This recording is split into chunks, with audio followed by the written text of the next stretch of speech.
La vie est divisée en saisons, comme je vous l'ai enseigné, et nos vies sont divisées en saisons. Quand vous lisez le chapitre 3 de l'Ecclésiaste, je crois qu'il commence à parler d'un temps et d'une saison. La Bible dit qu'il y a un temps pour tout. Mesdames et messieurs, dites qu'il y a une saison, une fois de plus. Cela dit qu'il y a une saison. Pourquoi? Pour toute chose.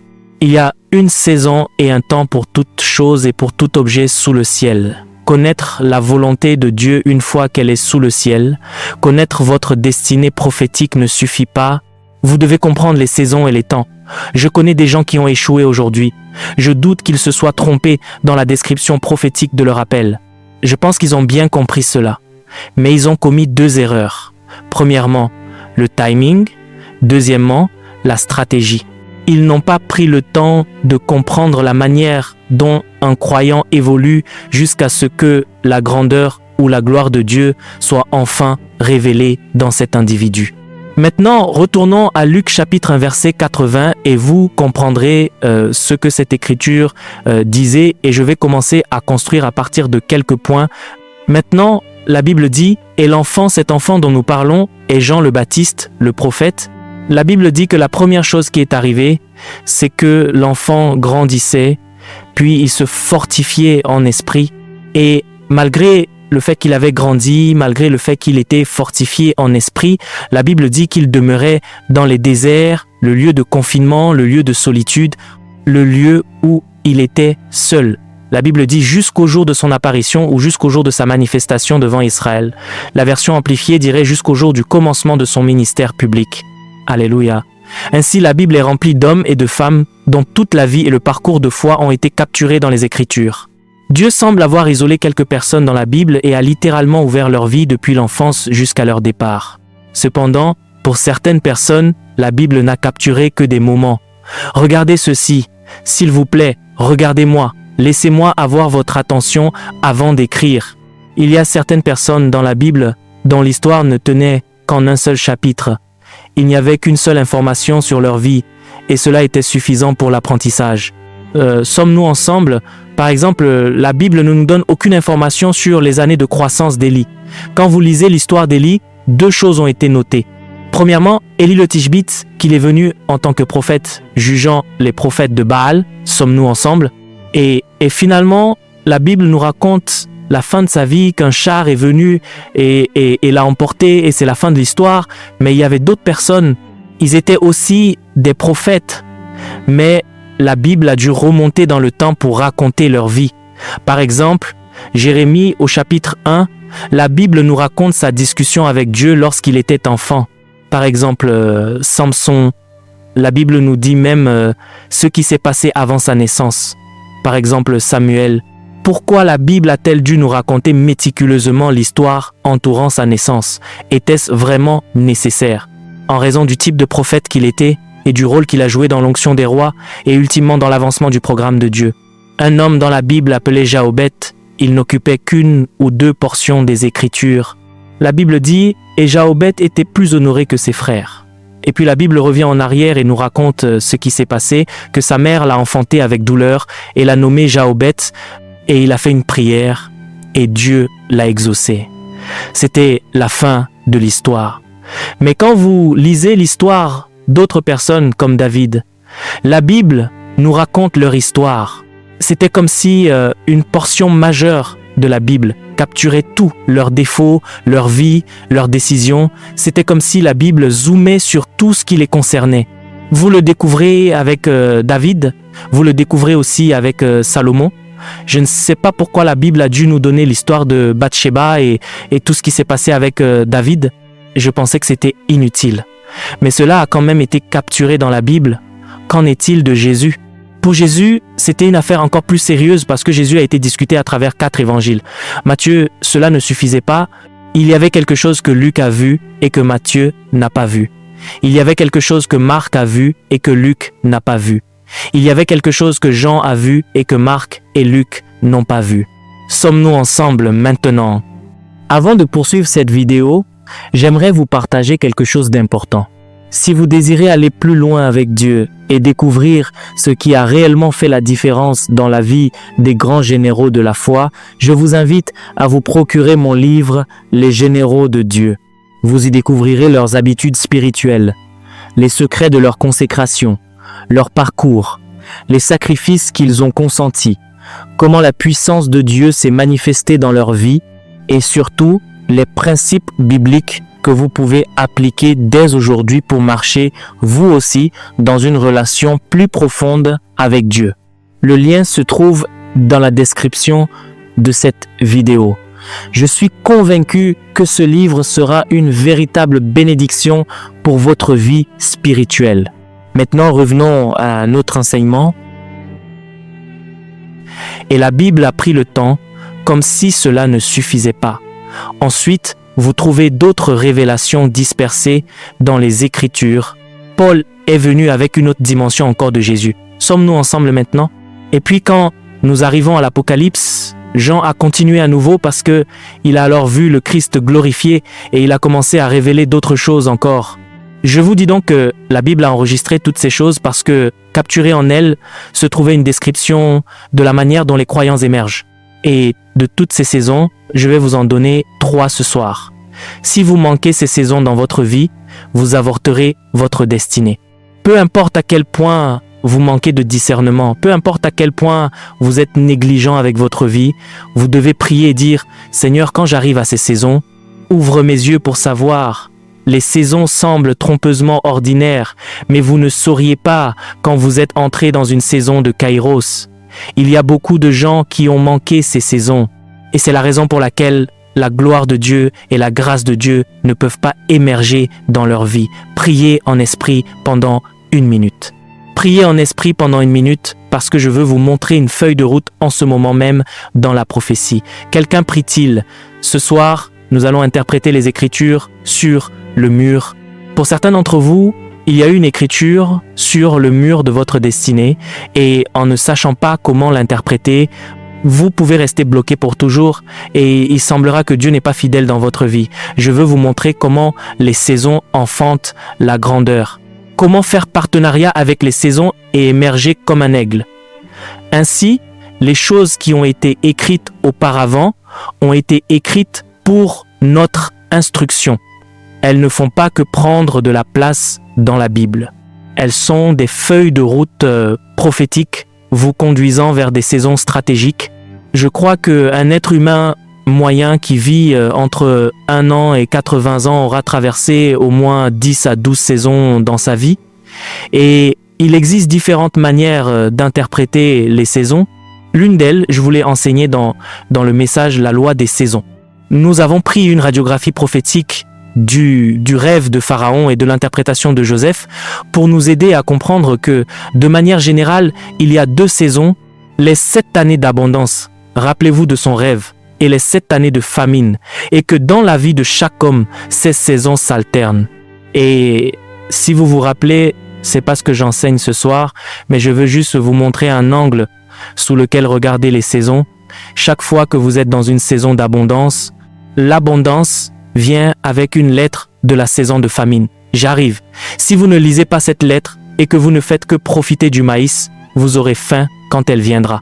Je vous ai dit que la saison des pluies vient toujours avec une lettre de la saison sèche. J'arrive et la saison sèche vient toujours avec une lettre de la saison des pluies. Garde espoir, j'arrive aussi. Ainsi, lorsque les saisons sont devant vous selon cette description que je vous donne, ne vous contentez pas de profiter de la saison, vous y lisiez les lettres.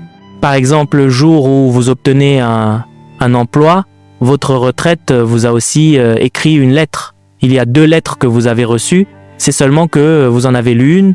Vous avez lu votre lettre d'embauche et vous avez oublié de lire votre lettre de retraite. La lettre de retraite viendra après 30 ou 35 ans, mais elle était là. Mais parce que vous n'avez pas eu le discernement de la voir. Ainsi, pendant que vous gaspillez de l'argent durant vos années d'abondance, la lettre que Dieu a envoyée, qui est arrivée en même temps que la lettre d'embauche criait devant vous, il y aura toujours 7 vaches grasses et 7 vaches maigres.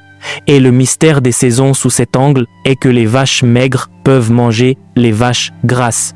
Elles peuvent manger les vaches grasses. Les années peuvent manger les années. Mais ce n'est pas l'angle sous lequel je regarde ce soir. La vie de chaque homme est divisée en saisons selon l'Ecclésiaste chapitre 3 verset 1. Lisons-le afin que je puisse commencer à construire. Premièrement, il y a un temps pour tout et une saison pour chaque objet sous le ciel. Verset 2, un temps pour naître et un temps pour mourir. Si vous pouvez juste compter dans votre esprit, combien de fois le mot temps est mentionné à partir d'ici? Un temps pour naître, un temps pour mourir, un temps pour planter, un temps pour arracher ce qui a été planté. Verset 3, un temps pour tuer et un temps pour guérir. Un temps pour abattre et un temps pour bâtir.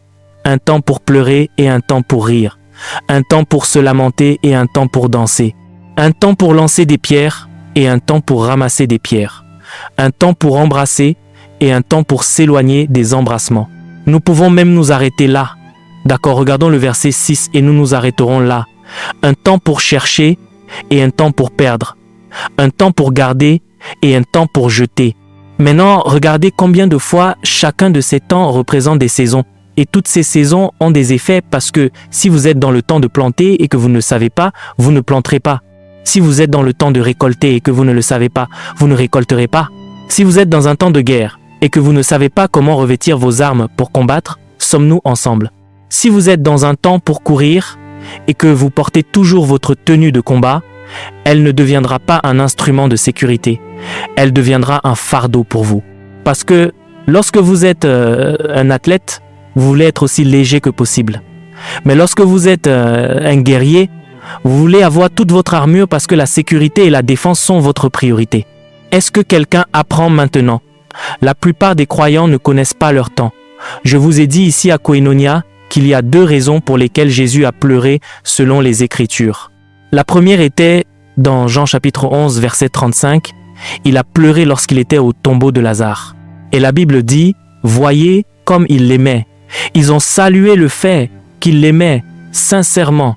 La deuxième fois que Jésus a pleuré, selon le récit synoptique de Luc, Luc chapitre 19 ou peu importe, je ne me souviens plus où il a pleuré sur Jérusalem, il a dit, si toi aussi, au moins en ce jour qui t'est donné, tu connaissais les choses qui appartiennent à ta paix, il dit, mais maintenant elles sont cachées à tes yeux. Et la Bible dit, parce qu'ils n'ont pas connu le temps de leur visitation.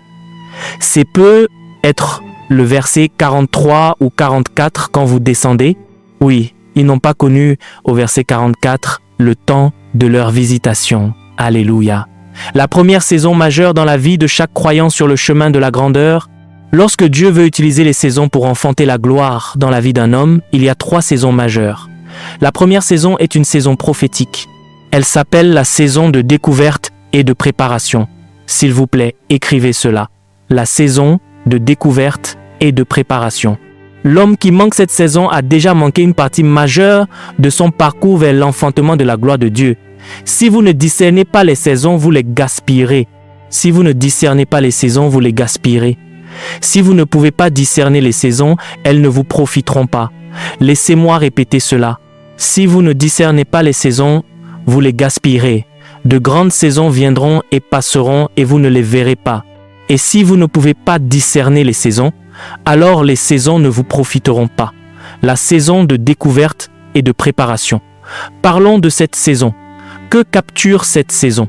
C'est une saison où Dieu lui-même, par sa parole, par son esprit et par l'instrument des hommes, commencera à vous conduire, si vous le lui permettez, à travers les sentiers qui vous amènent à un point de découverte et de préparation pour la destinée prophétique qu'il a en réserve pour vous. À ce stade, il commencera à vous apporter des révélations. Si vous n'êtes pas né de nouveau et que vous entrez dans ces saisons, que vous soyez sauvé ou non, vous commencerez à avoir des rencontres inhabituelles. Ce sera le pressentiment de l'esprit.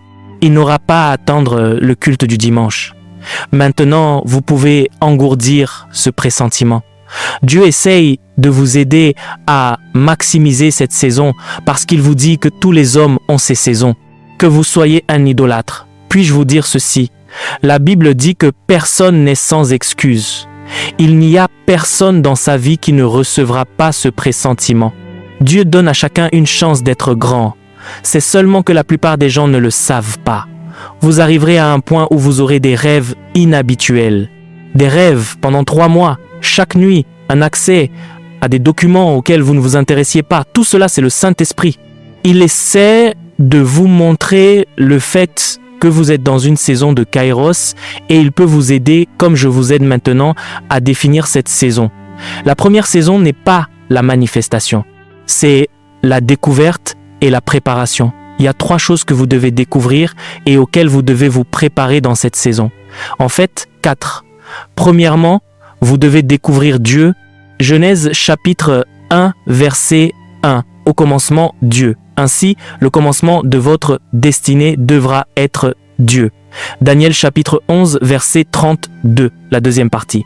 Mais le peuple de ceux qui connaissent leur Dieu, c'est la saison où le Saint-Esprit commencera à vous pousser. Le savez-vous? Ce n'est pas écrit dans la Bible, mais je vous le dirai d'après mon expérience. Pour la plupart des jeunes, cette saison commence depuis l'école secondaire jusqu'au jour de campus, dans les institutions tertiaires. Cette saison dont je parle semble être divisée en cycles de 10 ans, des cycles de 10 ans. Si vous avez de la chance, savez-vous que c'est à cause de cette saison que parfois le Saint-Esprit commence à inciter les parents éclairés à envoyer leurs enfants dans certaines écoles parce que l'endroit où va cet enfant peut contribuer à ce qu'il deviendra. Ce ne peut être pas l'école la plus riche, mais il y a quelqu'un dans cette école qui enseignera à cet enfant quelque chose dont sa destinée a besoin. Donc, le problème commence avec les parents, avec tout le respect que je leur dois. Si les parents ne sont pas éclairés, ils peuvent transporter cet enfant. Parce qu'à cet âge, l'enfant n'a pas le pouvoir de se tenir debout tout seul. Il est encore sous l'influence des parents, presque totalement. Voyez-vous le rôle que les parents peuvent jouer dans la destruction de la destinée des enfants? Le fait que vous ayez un enfant ne vous donne pas la capacité exclusive de faire de cet enfant tout ce que vous voulez, jusqu'à ce que cet enfant atteigne l'âge de la maturité et de l'âge adulte. Vous devez servir de sage-femme entre Dieu et cet enfant, en demandant à Dieu une direction pour la destinée de cet enfant selon chaque saison. Afin qu'au moment où cet enfant devient un homme ou une femme, vous l'ayez aidé jusqu'ici dans ce parcours. Ils peuvent maintenant continuer par eux-mêmes. Quelqu'un apprend-il? Loué soit le nom du Seigneur. C'est un grand avantage pour la destinée d'un enfant si les parents sont nés de nouveau et éclairés, s'ils aiment le Seigneur. Je vous le dis, le savez-vous? Imaginez si Elkana et Anne n'avaient pas été sérieux avec Dieu. Comment Samuel serait-il venu? N'était-ce pas le ministère d'intercession de sa mère? Savez-vous que je crois vraiment de tout mon cœur que si Anne n'était pas allée au temple pour crier devant le Seigneur, elle a commencé à ressentir, j'espère que vous savez qu'elle y allait chaque jour, mais une saison est venue dans l'esprit et elle y allait et a prié un certain type de prière. Pensez-vous qu'elle a prié cette prière juste par elle-même? Le Saint-Esprit l'a animée en elle parce qu'il était temps pour Samuel de venir. Elle a dû faire un marché avec Dieu. Et Samuel est venu comme Élie l'avait prophétisé. Et si Élie n'avait pas été là ce jour-là, quand elle est allée prier, laissez-moi vous dire la vérité. Quand une saison vient, des alignements mystérieux se produisent. Quelqu'un que vous n'avez aucune raison de rencontrer, mais qui est connecté à votre destinée. Dieu peut retarder le vol de cet homme pour s'assurer qu'il vous rencontre. Il ne comprendra peu être pas. C'est avec le recul que vous verrez comment les choses s'assemblent.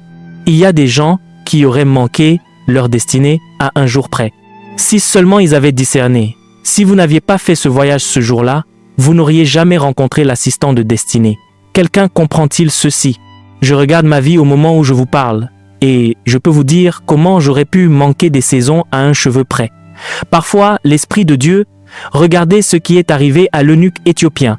Le Seigneur a dit à Philippe, « Lève-toi rapidement, va, mets-toi en route. » Le timing compte dans la destinée, la saison de découverte. À ce stade, le Saint-Esprit commence à vous aider à découvrir Dieu. Deuxièmement, c'est un temps où vous vous découvrez vous-même. Vous n'avez pas tout le temps pour vous découvrir vous-même. Il y a un temps alloué. Il y a une date limite avant laquelle vous devez découvrir qui vous êtes en Christ, comme nous l'enseignons aux étudiants de l'école du ministère. Vous savez pourquoi? parce que votre destinée, la manifestation efficace de votre destinée a été calculée dans le temps. Et si vous perdez du temps, il faudra la miséricorde de Dieu pour que vous vous manifestiez. Découvrez-vous vous-même. Pouvez-vous imaginer que Jérémie, à quel que soit son âge en tant qu'enfant, un bébé, était déjà assez prophétique pour discuter avec Dieu? Jérémie chapitre 1 verset 5. Avant que je t'eusse formé dans le ventre de ta mère, je te connaissais, et avant que tu fusses sorti de son sein, je me avais consacré, je t'avais établi prophète des nations. Verset 6, le jeune garçon alors dit « Ah, je suis un enfant, je ne sais point parler. » Il pensait qu'il commencerait à prophétiser immédiatement. En tant que jeune garçon, Dieu lui révélait qu'il était prophète. Et ainsi, il avait peur parce que il pensait qu'il commencerait à prophétiser immédiatement, ne sachant pas qu'il y a un timing et qu'il y a des saisons. Verset 7, Dieu se révélait à lui d'un point de vue prophétique. Et le Seigneur dit, ne dis pas, je suis un enfant, car tu iras vers tous ceux auprès de qui je t'enverrai, et tu diras tout ce que je t'ordonnerai. Verset 8, il dit, ne les crains point, car je suis avec toi pour te délivrer. Verset 9, il dit qu'il étendit sa main, toucha ma bouche et dit, voici, je mets mes paroles dans ta bouche. Verset 10, et puis il dit, regarde, je t'établis aujourd'hui sur les nations. Regardez ce qu'il dit à un enfant. À un enfant, je t'établis sur les nations et sur les royaumes, pour arracher, pour abattre, pour ruiner, pour détruire, pour bâtir, pour planter. Verset 11, il dit, la parole de l'Éternel me fut adressée. En ces mots, que vois-tu, Jérémie? Il dit, je vois une branche d'amandier. J'aime le verset 12. Et l'Éternel me dit, je veille sur ma parole pour l'exécuter. Cela ne se produira pas immédiatement, mais je lui donnerai de la vitesse. Je veillerai sur ma parole pour l'exécuter. Puis-je dire cela à quelqu'un? Il ne vous reste plus qu'un an pour sortir de cette saison et vous n'avez pas maximisé la saison. Dieu vous a donné, disons, un cycle de 10 ans. Au sein de ce cycle, vous étiez censé connaître Dieu d'une manière si approfondie. Deuxièmement, vous connaître vous-même. Pas seulement votre personnalité, mais savoir qui vous êtes en Christ. Sommes-nous ensemble? Troisièmement, que découvrez-vous dans cette saison de préparation? Vous découvrez vos capacités, vos dons et chaque investissement spirituel que Dieu a placé en vous. Vous découvrez vos capacités. S'il vous plaît, écrivez-le. Vos dons et vos capacités sont les outils avec lesquels Dieu travaillera. Sommes-nous ensemble pour enfanter sa gloire dans votre vie? Mais si vous ne savez pas qu'ils sont là, Moïse, si tu ne sais pas que ton bâton sera nécessaire, tu ne pourras pas te perfectionner et savoir comment l'utiliser. David, si tu ne sais pas que ta fronde, vous voyez cela maintenant, le premier jour où David a utilisé sa fronde n'était pas sur la tête de Goliath. Il l'utilisait sans savoir que cette fronde, qui ne semblait rien, serait l'instrument même qui l'amènerait à la notoriété. On me rappelle l'histoire de la femme dans 2 Rois chapitre 4 du verset 1 au verset 2, la femme d'un des fils des prophètes. Une femme, dit la Bible, cria à Élisée en disant « Ton serviteur, mon mari, est mort, et tu sais que ton serviteur craignait l'Éternel. N'est-ce pas incroyable ?» Le gars a trouvé Dieu, mais il y avait quelque chose dans sa capacité qu'il ne connaissait pas. « Le créancier est venu pour prendre mes 2 enfants et en faire ses esclaves. » Verset 2. Élisée lui dit « Que puis-je faire pour toi? Dis-moi, qu'as-tu à la maison ?» Regardez, il y a 2 choses que vous devez découvrir en premier. Ce qui est dans votre maison et ce qui est dans votre main. 2 choses. Elles seront toutes 2 nécessaires pour enfanter la gloire de Dieu dans votre vie. Ce qui est dans votre hand et ce qui est dans votre maison. Vous devez découvrir que ce qui est dans votre maison peut être ce qui est en vous, parce que vous êtes vous-même une maison. Cela ne signifie pas seulement quelque chose d'extérieur à vous. Ce qui est dans votre maison peut être quelque chose qui est au-dedans de vous. Ce qui est dans votre maison et ce qui est dans votre main seront des instruments que Dieu utilisera pour apporter la délivrance dans votre vie et pour vous utiliser afin d'apporter la délivrance aux autres. Nous jouissons aujourd'hui des ministères de plusieurs personnes au sein du corps du Christ et au sein de cette maison. Il y a eu un temps de découverte. La découverte, vous devez découvrir Dieu, vous devez vous découvrir vous-même à la lumière de la prophétie. Vous devez découvrir vos dons, vos capacités et les investissements spirituels que Dieu a placés en vous. Puis-je vous dire la vérité? S'il vous plaît, regardez-moi. Combien d'entre vous savent que, si vous deviez être honnête, vous avez vu des similitudes de votre avenir dès votre enfance? C'est seulement que vous n'avez pas été formé pour le comprendre. Certains d'entre vous ont vu le soleil, la lune, 11 étoiles. Vous avez eu certains rêves, mais peut-être que, soit dit avec tout le respect que je vous dois, vos parents n'étaient pas assez spirituels. De tous les rêves que vous avez eus, ceux-là ont refusé de vous quitter parce qu'une prophétie était attachée. Si vous aviez eu l'opportunité d'être mentoré, vous auriez été guidé immédiatement sans gaspiller des années dans la prophétie. Mais pour certains d'entre vous, avec tout le respect que je vous dois, ces rêves indiquaient déjà ce que vous devriez étudier à l'école. Mais parce que les gens autour de vous n'avaient pas de discernement, vous êtes allé étudier quelque chose d'autre qui n'a aucun rapport avec votre destinée aujourd'hui. Maintenant, ne vous sentez pas mal. Mais, je vous le dis, vous pouvez réduire le fardeau de la destinée lorsque vous saisissez rapidement la prophétie et la compréhension des saisons. Rapidement. Je peux imaginer Élisée en train de labourer et chaque fois qu'Élisée labourait, je suis sûr qu'il avait peu être des rêves. La Bible ne le dit pas. Je suis sûr qu'il avait peu être des similitudes. Il n'y a rien de mal avec l'agriculture, il n'y a rien de mal à être agriculteur, mais je suis sûr qu'il y avait quelque chose en lui. Tu es fait pour plus. Tu vas proclamer le conseil de Dieu aux nations. Il y a des rois et des généraux qui sont à la merci de ton onction si et quand elle sera développée. Bien que la Bible ne le dise pas, rappelez-vous que c'est Dieu qui produit en nous le vouloir et le faire. Même lorsque vous n'êtes pas encore dans ses desseins, il agit en vous. Ce pressentiment, c'est Dieu qui agit en vous. Ce désir de prier d'une manière que vous ne pouvez expliquer, c'est Dieu qui agit en vous. Même avant de commencer à en apprendre sur la prière, vous avez découvert qu'il y avait un appétit. Savez-vous pourquoi? Parce que cela fait partie des exigences nécessaires pour le type de ministère que Dieu suscite en vous. Ainsi, il n'a pas besoin d'attendre que vous entendiez un sermon. Il agit en vous. Il y en a certains parmi vous qui, avec tout le respect que je vous dois, ne venaient vraiment pas de famille disciplinée. Pourtant, vous n'avez aucun passé terrible. Je vais vous dire pourquoi. C'était Dieu qui agissait en vous lorsque vous aviez l'opportunité de vous détruire en tant que jeune fille ou jeune homme. Aucun parent ne vous a arrêté. Aucune règle ne vous a arrêté. Dieu vous l'a interdit pour le salut de la prophétie. C'est Dieu qui agit en vous. Vous devez comprendre cela. Dieu qui agit en vous. Je me souviens de ces moments où je prenais un bâton et j'allais derrière notre maison et je prêchais. Je me disais juste que c'était pas du théâtre. Suis-je intéressé par le théâtre? C'est Dieu. Laissez-moi vous dire ceci. Quand Dieu commence à coopérer avec votre destinée, il faut un niveau sérieux de rébellion pour y résister parce que c'est puissant. Ce sera comme si Dieu insistait sur vous, vous aurez un rêve et vous annulerez ce rêve. Il sera patient. Après 4 mois, il reviendra avec ce même rêve. Vous irez vous coucher et vous ferez à nouveau ce rêve. Il changera différentes scènes jusqu'à ce que vous le receviez enfin. Quelle est cette chose qui fait que chaque fois, les gens pleurent? Tous les rêves prophétiques ne sont pas démoniaques. Oh, une dame a dit qu'elle avait fait un rêve où elle allaitait des enfants. Quelqu'un a dit « Ah, tu es dans les ennuis, ta destinée est brisée. » Non, c'est pas nécessairement le cas. Les enfants parlent de vision. Vous ne concluez pas simplement que c'est une chose démoniaque. Non. Il se peut que Dieu soit en train de lui dire que, comme Marie, rappelez-vous ce que je vous ai enseigné sur les modèles, il y a une part attribuée à votre destinée où vous allez enfanter des visions. Vous serez comme une sage-femme. Puis-je vous dire la vérité? Il y a des gens pour lesquels, en raison de leur destinée, Dieu n'a jamais permis d'entrer dans une relation amoureuse lorsqu'ils étaient jeunes filles.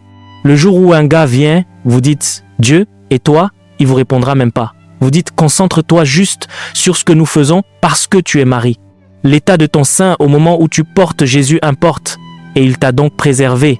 Quelqu'un apprend-il maintenant? C'est très puissant. C'est Dieu qui agit en nous. Il y a des pressentiments que vous avez en ce moment qui vont au-delà d'un sermon. Un sermon ne fait qu'apporter une vérification. Vous vous dites « Donc voilà ce que Dieu fait. » Il y en a certains parmi vous qui ont été appelés. Savez-vous que je vais vous raconter une histoire humoristique? Il y a de nombreuses années, à l'école primaire, nous avons joué, vous savez, ce théâtre obligatoire qu'ils font. Était-ce en classe de CM1 ou CM2, je ne me rappelle plus maintenant. Et j'ai joué dans cette pièce le rôle d'un homme riche. Et je me souviens de cette pièce, je vous le dis, il découpait des morceaux de papier et puis je crois que je distribuais l'aide sociale. Maintenant je vous dis, non, je ne le suis pas. J'espère que vous ne me comprenez pas mal. Qui sait que quelque chose dans votre vie qui s'est répété, c'est Dieu. C'est pourquoi vous priez contre cela, mais cela ne partira pas. Dieu vous dit qu'il y a un vaillant guerrier en vous. Vous essayez de vous en débarrasser. Vous voyez, vous avez le droit de le rejeter. Mais jusqu'à ce que votre rébellion devienne constante et que Dieu voit que vous comprenez ce qu'il dit et que vous avez choisi de dire non, il ne vous quittera pas. Pour certains d'entre vous, votre venue ici est conduite par le Saint-Esprit parce que vous êtes dans une saison où certaines choses doivent sortir et il y a un temps pour cela. Si vos frères et sœurs grandissent au-delà d'un certain âge sans vous imaginer, ils peuvent mourir du jour au lendemain. Et c'est pourquoi Dieu se hâte dans votre formation. Et c'est pourquoi il vous a envoyé rapidement à Koinonia, afin qu'un processus accéléré, je vous le dis, c'est vrai. La saison de découverte, écoutez, et de préparation. Malheur à l'homme qui se tient devant Pharaon ou qui se tient devant Goliath et qui ne connaît pas les outils que Dieu lui a donnés. Quand Goliath dit « Qui es-tu » vous dites « Eh bien, je ne sais pas ». La vie ne vous donne pas cette occasion de dire « Je ne sais pas ». Quand vous vous tenez devant Goliath, c'est le moment de la maîtrise et de la précision. Vous faites vos devoirs avant de vous tenir devant lui. Mais laissez-moi vous dire quelque chose sur les saisons. Les saisons ne vous attendent pas. Elles continuent de passer même pendant que vous les gaspillez. Vous vous réveillerez et vous découvrirez. C'est comme un étudiant. Regardez-moi. Pour combien d'étudiants les examens attendent-ils? L'examen arrive.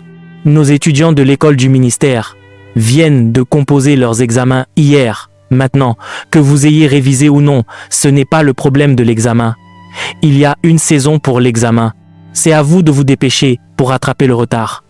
Je vous le dis, je ressens dans mon cœur que pour quelqu'un Dieu dit « Dépêche-toi, dépêche-toi, dépêche-toi. Tu as retardé cette chose, dépêche-toi. À l'heure qu'il est, en cette saison, tu aurais dû connaître Dieu. Tu ne le connais pas encore. Tu t'aurais découvert toi-même. Tu ne te connais pas encore. Tu aurais découvert les dons, les onctions, l'équipement, et tu dois encore découvrir cela. Et pourtant, la saison est sur le point de passer à la suivante. David a découvert tout ce qu'il avait. Il a découvert que il était un guerrier, il était dans le désert en train de s'aguerrir, il a découvert qu'il pouvait chanter, il était dans le désert en train d'écrire des chansons. Peut-être a-t-il découvert qu'il était loyal. Il avait un sens aigu du leadership. Vous n'avez pas tout votre temps pour vous former. Il y a une saison qui s'appelle à consommer de préférence avant. À consommer avant. À consommer avant. Il y a des gens qui souhaiteront la prophétie.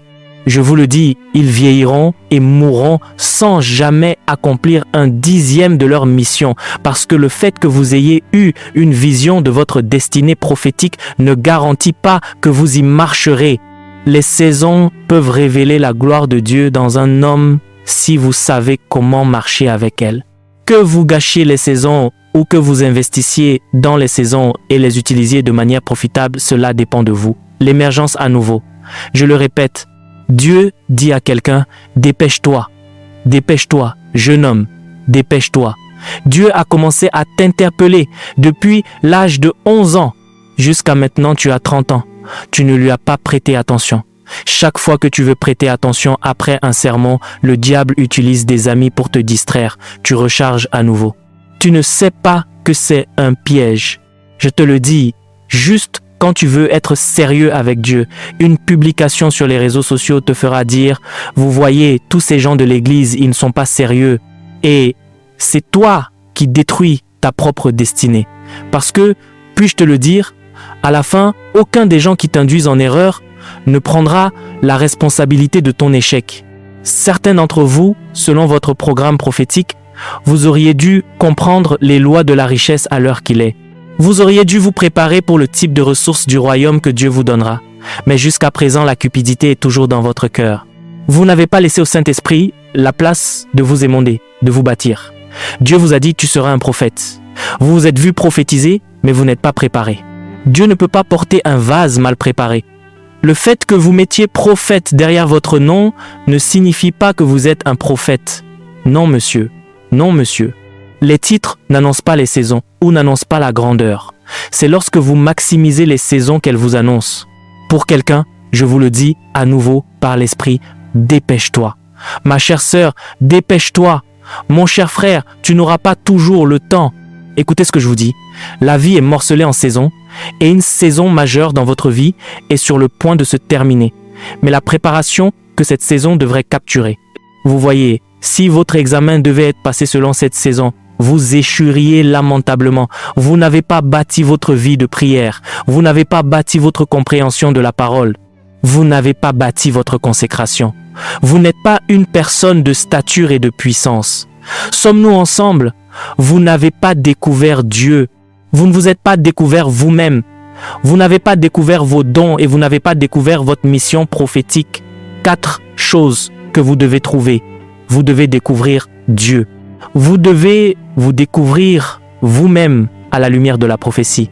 Vous devez découvrir vos dons, vos capacités et les investissements spirituels en vous.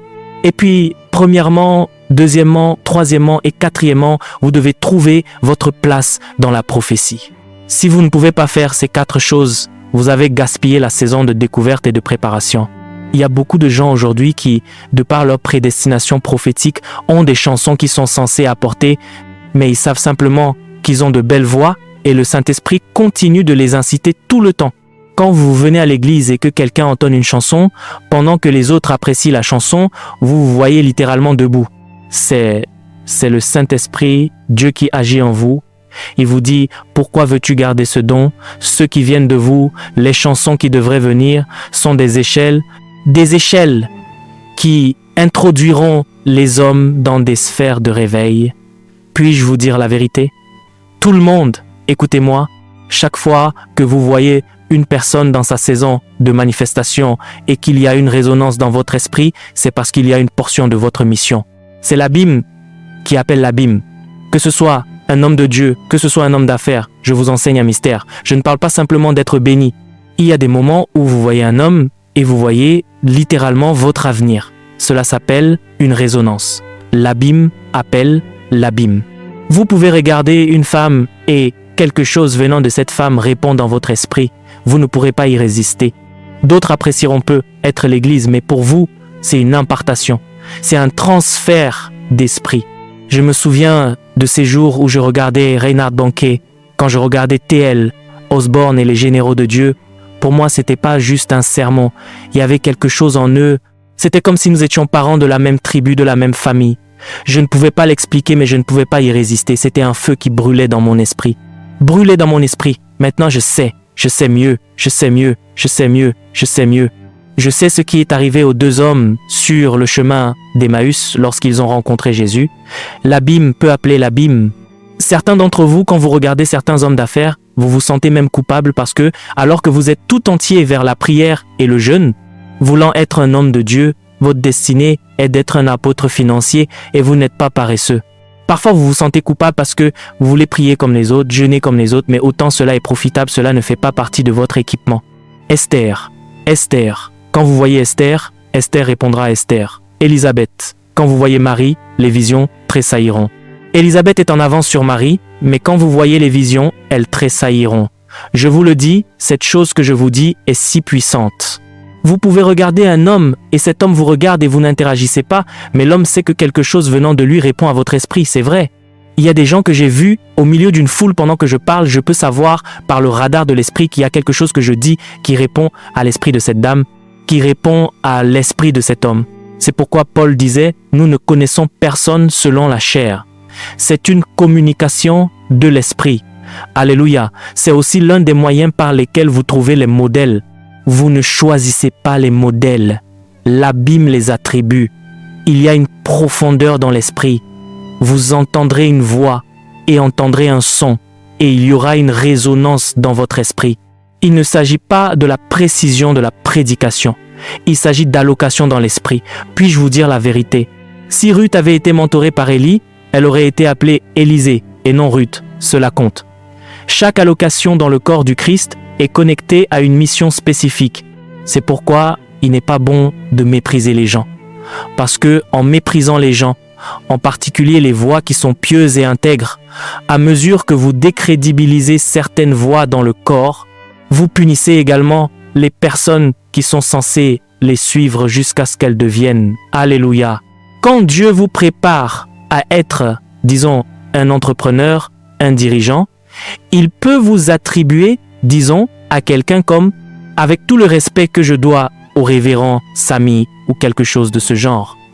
Les modèles, le ministère, cela peut être très différent et parfois, particulièrement parmi nous les pentecôtistes et malheureusement certaines des manifestations imprudentes de jeunes ministres qui ne sont pas très bien éduqués, parfois ils peuvent détruire le suivi correct des gens parce qu'ils définissent un modèle que si vous n'adoptez pas, ils font croire que vous n'émergerez jamais. Ce n'est pas vrai.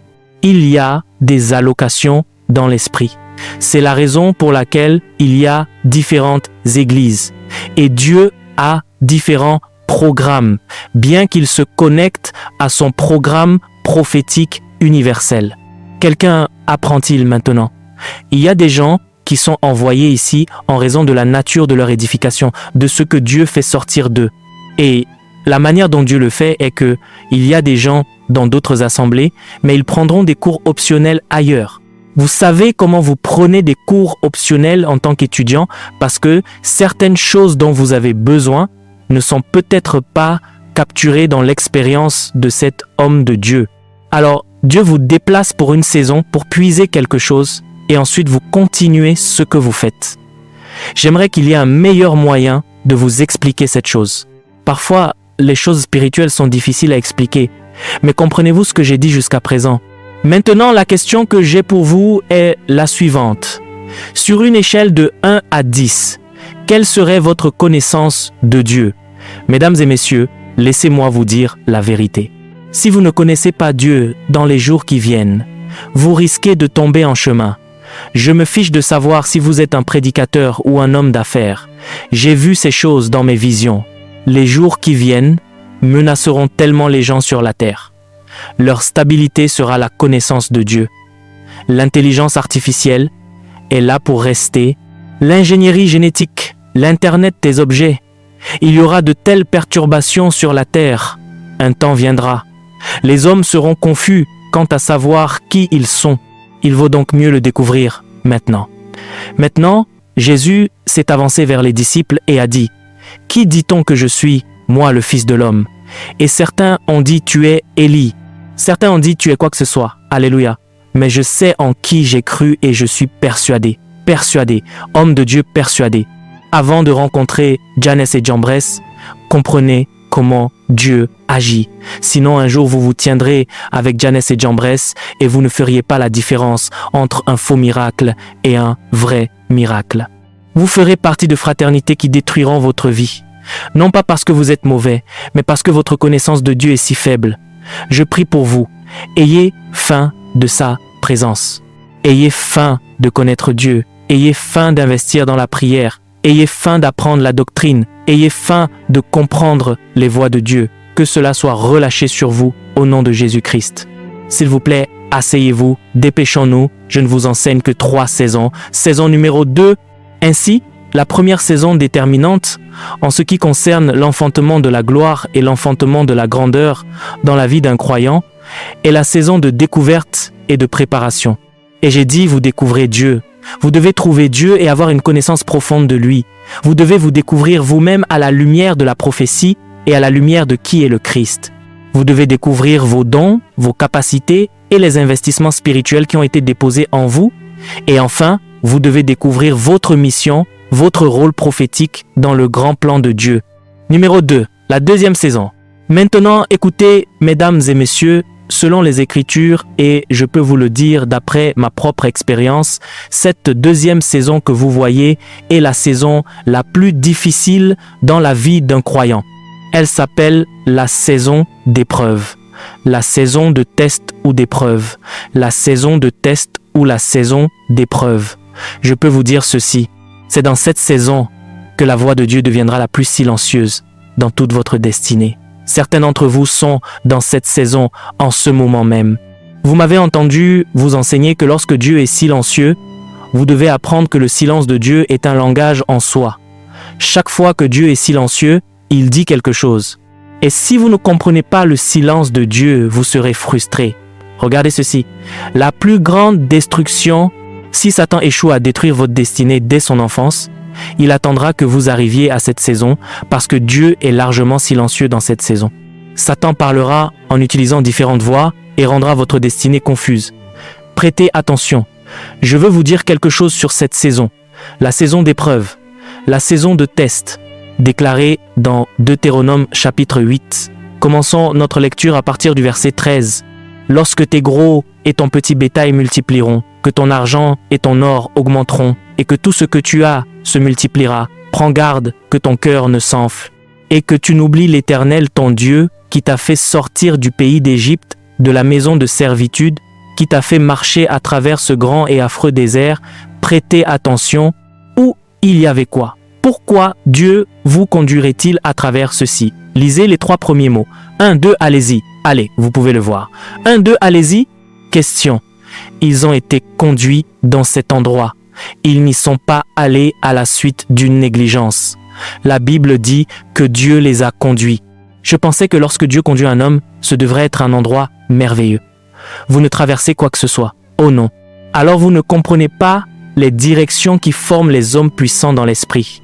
Si votre idée de la direction de Dieu en ce qui concerne la destinée est qu'il s'agit juste d'une ligne droite depuis votre rêve jusqu'à la manifestation de la prophétie, vous êtes induit en erreur. Vous êtes complètement induit en erreur. S'il vous plaît, donnez-nous cela. Laissez-moi terminer cette écriture. Ils ont été conduits dans un grand et affreux désert. Et qu'y avait-il dans ce désert? Des serpents brûlants, des scorpions, de la sécheresse. Il n'y avait point d'eau. Et puis il a fait jaillir de l'eau pour toi du rocher le plus dur. Verset 16, qui t'a fait manger dans le désert la manne inconnue de tes pères. Pourquoi? Lisez la partie restante. 1, 2, allez-y. Afin de t'humilier et de t'éprouver, pour te faire du bien ensuite. Arrêtez-vous là. Quelqu'un voit-il cela maintenant? Cela devrait être Psaume chapitre 66, verset 12. Tu as fait chevaucher des hommes sur nos têtes. Nous avons passé par le feu et par l'eau, mais tu nous en as tirés pour nous donner l'abondance.